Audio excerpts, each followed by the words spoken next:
All right. So today, I would like to talk about New Age atheism, and I'm going to give a comprehensive and absolute refutation of New Age atheism. All right. So these are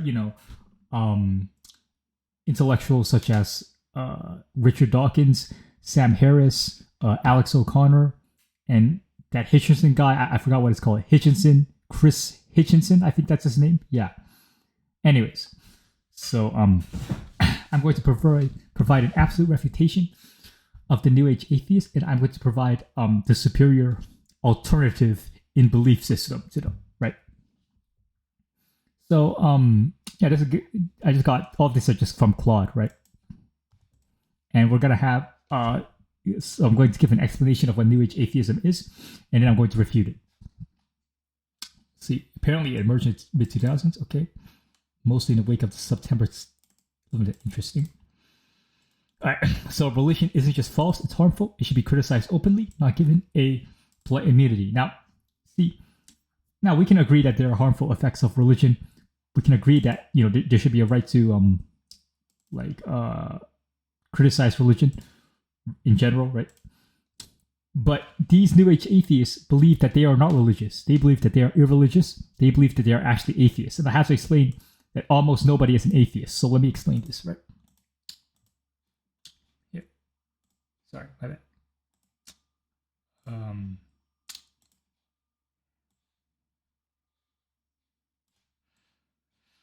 Right, so here are value hierarchy. So everyone has a value hierarchy, right?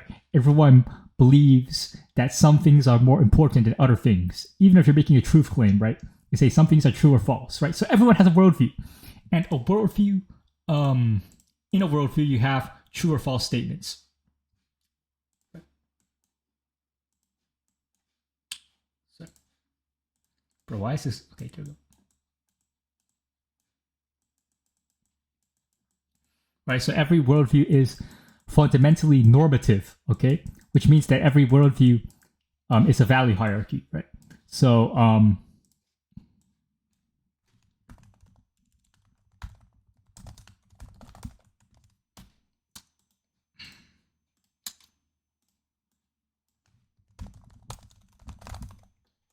right, so you have the theistic worldview, and then you have the atheistic worldview. So this is a value hierarchy, okay?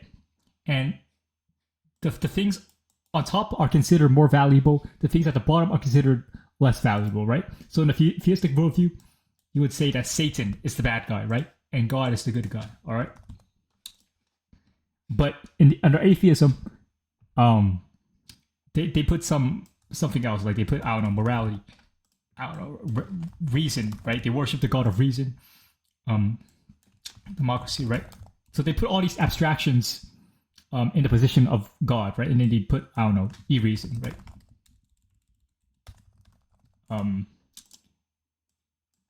Illogical thoughts, right? All right, so this is, they put something at the position that God once held. So basically, the New Age atheists are not atheists, right? They usually worship reason or democracy or morality, or they worship something that isn't the same, like traditional monotheistic conception of God, right? Which is why these New Age atheists are delusional. They are religions. They are religious, right? They simply worship enlightenment reason. Now, okay, so let's look at another claim. Belief should rest on evidence and reason. Faith or belief without evidence is treated as a vice, not a virtue. Okay, so let's look at this, right? There's a problem here. So let's look at what evidence actually means, okay? Okay, first look at what evidence means, right? Right? So, sorry. Right, so let's look at what evidence means. So look, what you're going to do is you're going to make observations about the world, right? And then you're going to have a data set.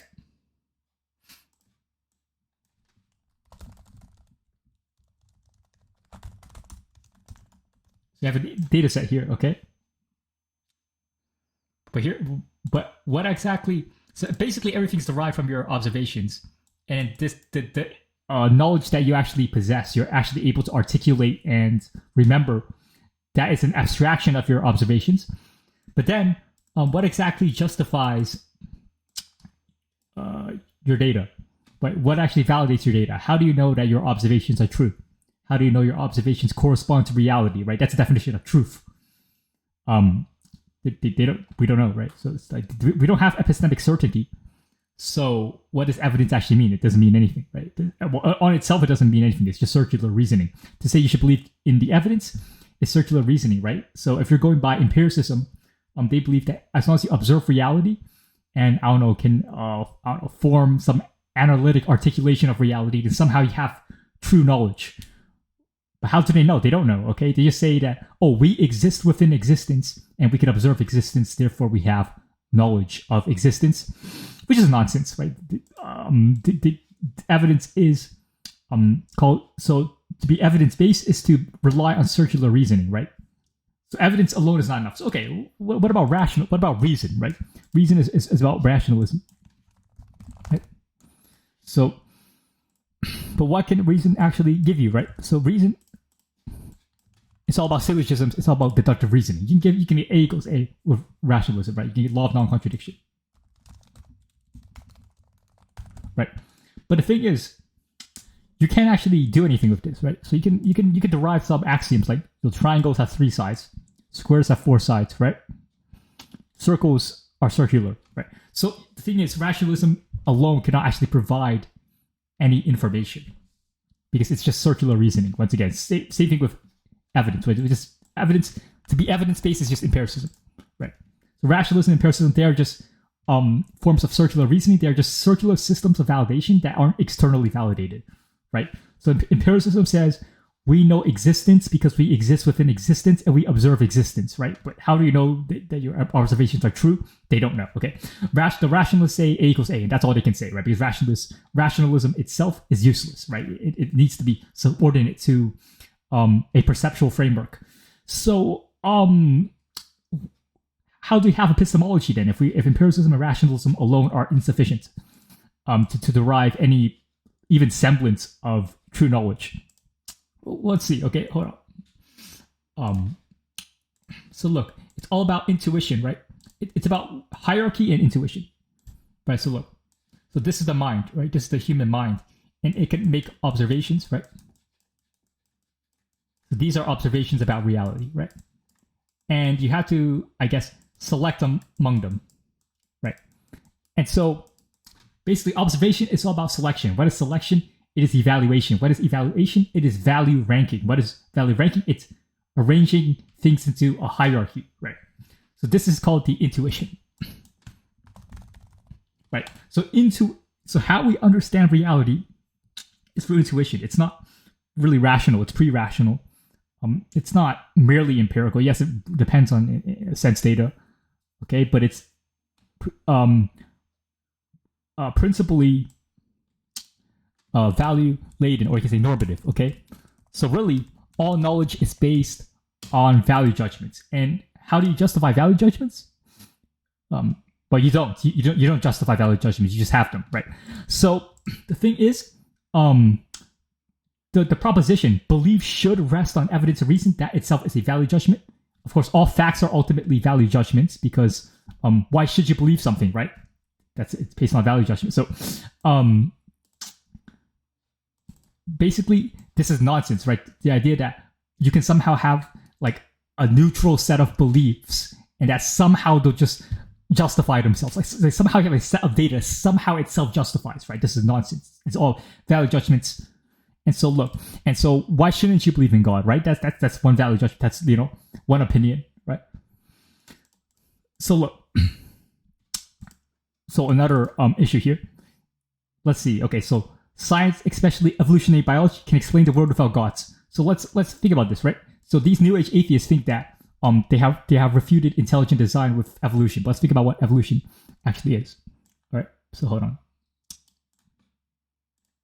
So look. This is evolution, right? So we begin as I don't know, microbes. I don't know what humans began as. I think some bacteria or whatever, right? And then we become like apes, right? And then you become humans, right? So look, this is what evolution is, right?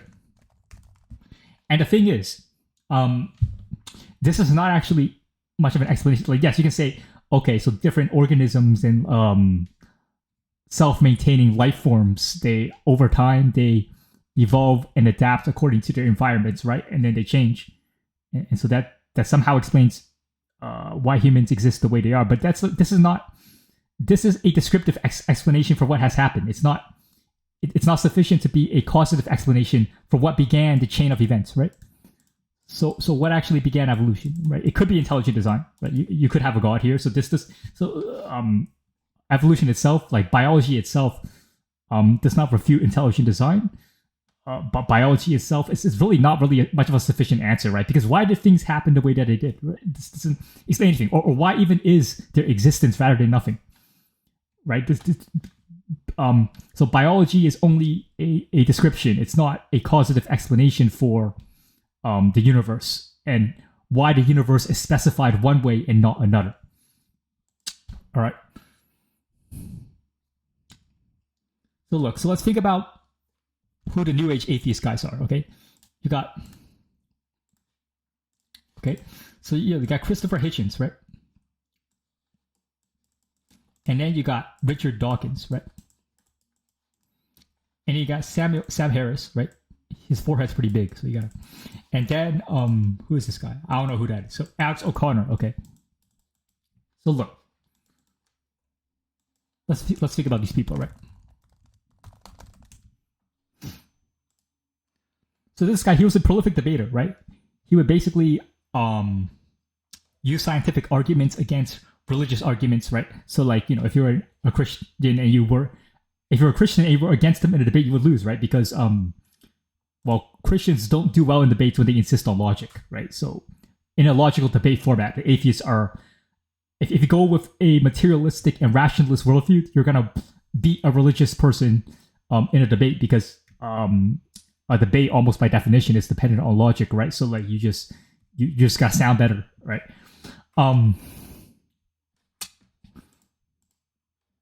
Right, but look at this man, right? Hold on, I mean, this man looks a bit overweight, so we have to discount his opinion, right? And now let's look at Richard Dawkins. So Richard Dawkins really is probably, I think he has the most robust defense of atheism and against religion, right? Because of his explanation for evolution, but it's still not. I already explained, why it's not sufficient to refute the existence of God. But Sam Harris, okay. So Sam Harris believes that you can have an objective morality without God or without some transcendent principle, right? He believes that with materialism, somehow you can still derive an objective morality. I mean, this is nonsense. I don't think he even gives an argument for why morality exists. He just says it. It just makes him feel good, right? It just makes him so he's basically just a hedonist, right? He doesn't have any objective principle. He just pretends to. Okay. So Alex O'Connor, okay. I'm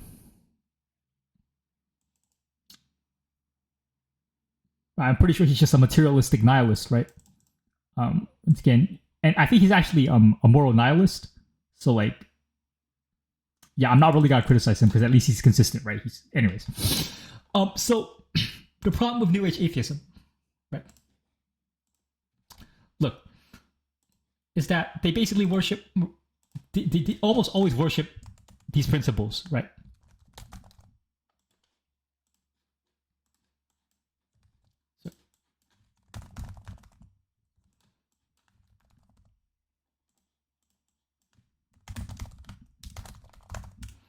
So these are the views that they always worship, almost always, right?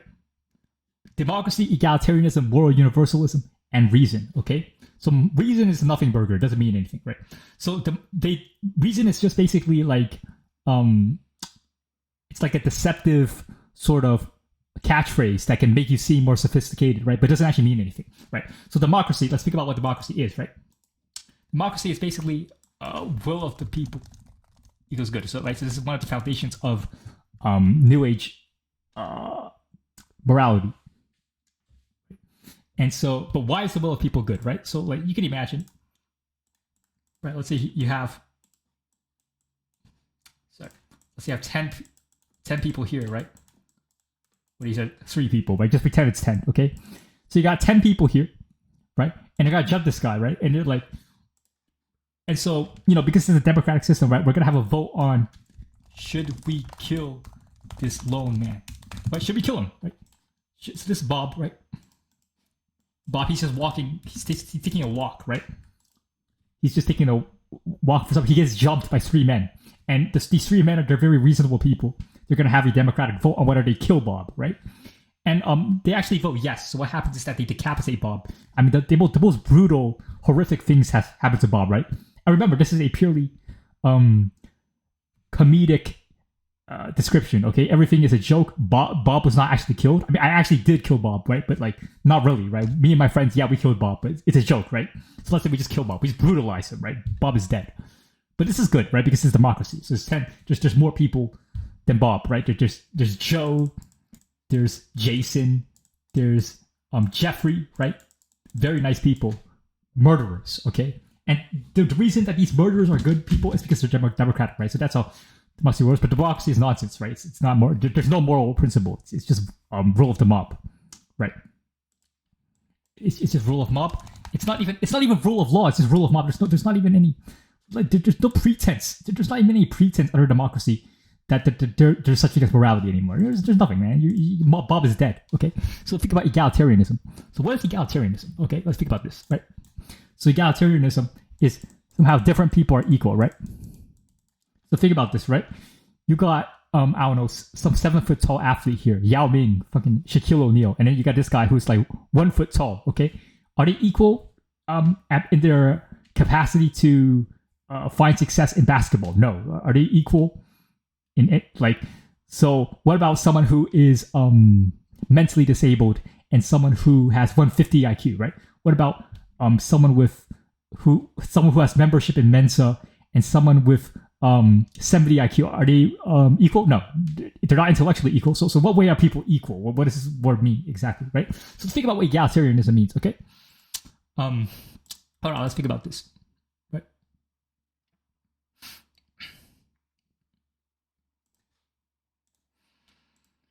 So this is what egalitarianism means, right? It means that people are equal to each other, right? But how can they possibly be equal to each other, right? So they have to be identical in every attribute, and they have to coexist in the same place at the same time, right? So what does this mean, right? So like, they can't just be equal, right? This is not an example of equality. Real equality would be, right? So everyone would have to coexist in the same place at the same time. Because think about this, right? Let's say the only way 2 people could be equal in the first, by the first standard, okay? The minimal standard for 2 people to be equal is that they are equivalent in all their attributes, right? So you have to clone someone, basically. So like, let's say you can just copy and paste Bob, okay? You have a copy and paste of Bob. These people are a copy and paste of each other. So they're clones, right? But they're not equal, right? Because they're experiencing different parts of the world right now, right? So they exist in different places on Earth. So their experiences are unidentical, and therefore their experiences are unequal. So you have to equalize them. To equalize the experiences, they have to be experiencing the same thing, which means both of them have to exist in the same place at the same time, right? But this is physically impossible. Like, how are you gonna?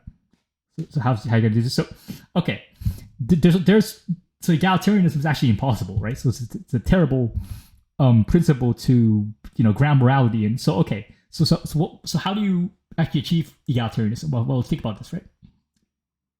Hold on. All right, so look, you have all these people here. How do you achieve egalitarianism? Well, what you do is you kill all of them, right? So if you simply kill everyone, then they are equally non-existent, and this way, equality on Earth will be achieved. And this explains why a lot of sort of utopian visions that promote egalitarianism, like communism, for example, like, why do they end up killing tens of millions of people, right? Because that's what egalitarianism does, right? So egalitarianism is complete nonsense, right? Well, let's look at. Hold on.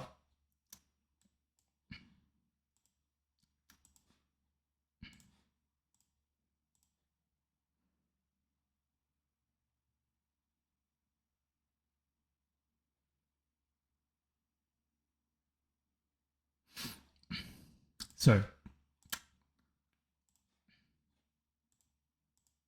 yeah, there we go. Okay. So now let's look at the other principle, moral universalism, right? Moral universalism. The problem with moral universalism is that it's actually a self-contradiction, right? Because every moral system says there is a right and wrong way of doing things, right? So you have some moral system, okay? There's some criteria for right and wrong. These are right things that you can believe, right?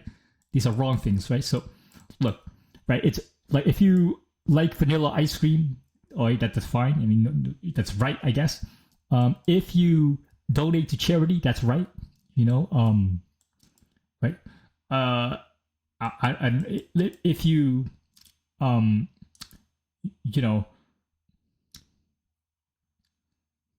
if you fund the construction of a highway, that's right. Okay, like look, just if you start a picnic for the residents of your apartment, right? That's correct, right? This is morally right behavior, and let's think of morally wrong behavior, right? Like what most people would agree, right? So wrong behavior, right? You can't kill people for no reason. You just randomly go around killing people, right? It's wrong, right? You're not allowed to kill babies, right? Unless you're aborting them, right? So okay, maybe you are allowed to kill babies. So okay, forget about that one. You can't blow up people's houses, right? That's wrong. That's morally wrong, right? Okay, but you see a problem here. It's particular, right? So every moral worldview is a particular worldview, right? So really, even moral universalism is a particularist worldview because you're preferring one thing over another. To have a moral judgment, to have a moral system, is to be particular. It's to have a bias in favor of one view over another. It's to be in favor of one outcome over another, right? So moral universalism doesn't exist. There's no such thing as moral universalism. Is a nothing burger. It's simply an excuse for these democratic moralists to expand their power, right? So think about what democracy is. Democracy means that I'm going to convince everyone to steal your money, okay? So me and my homies, we're going to jump you, right? There's one of you and there's 100 of us. We're going to steal your money, okay? That's what democracy is all about. And so what these Democrats will do, okay, I don't mean Democrats as in like the party of the United States. I mean people who support democracy, right? What these democratic moralists will do is that, okay, we're gonna steal people's money. We want to steal people's money, and we're gonna use moral universalism as an excuse, right? Because to be moral means that your money will be stolen from, and we will steal from you. Okay, we will keep stealing from you because that's what taxation is. That's what the central banking system is. That's what the Federal Reserve is, right? Theft. That's what democracy is. Okay, so now you understand why New Age atheism is a facade. It's a delusion. They simply support criminals, okay? They support the Epstein class. They support Benjamin Netanyahu. They support murderers, right? They support cannibals. They support Satan, okay? So that's the New Age atheist movement. Debunked, absolutely refuted, right?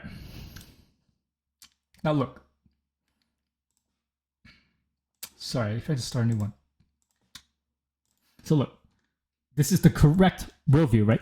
It's all about elevatum.